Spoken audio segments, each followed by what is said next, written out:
Біз саяси жаңғырудың жаңа кезеңіне аяқ бастық. Елде конституция жаңаруда. Ата заңға бұған дейін де өзгерістер енгізілген, бірақ әлемде конституцияны бізден де жиі түзеткен мемлекеттер бар. Айтпағым Үндістан, олар негізгі заңдарына осыған дейін 100-ден астам өзгеріс жасады. Орта есеппен жылына 2 рет түзетеді.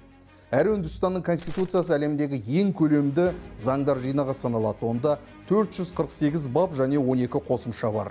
ақш-та заңдарды жиі өзгертетін елдер қатарында. Олардың конституциясы 1787 жылы қабылданған. Заман ағымына сәйкес құжатты жиі өзгертіп отырады. Осы ретте конституциясы мүлде жоқ елдерді де тізіп шығуға болады. Ұлыбритания, Израиль, Канада және Сауд Арабия сынды мемлекеттер біртұтас конституция қолданбайды. Ал қазақ жерінде заңдар жинағын алғаш болып әзірлеген Барлыбек Сыртанов.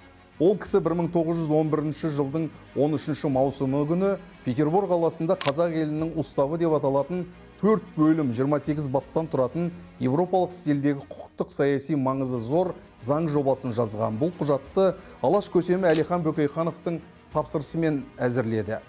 Қазақ халқының алғашқы конституциясында не қамтылды? Ол жайында білесіз бе?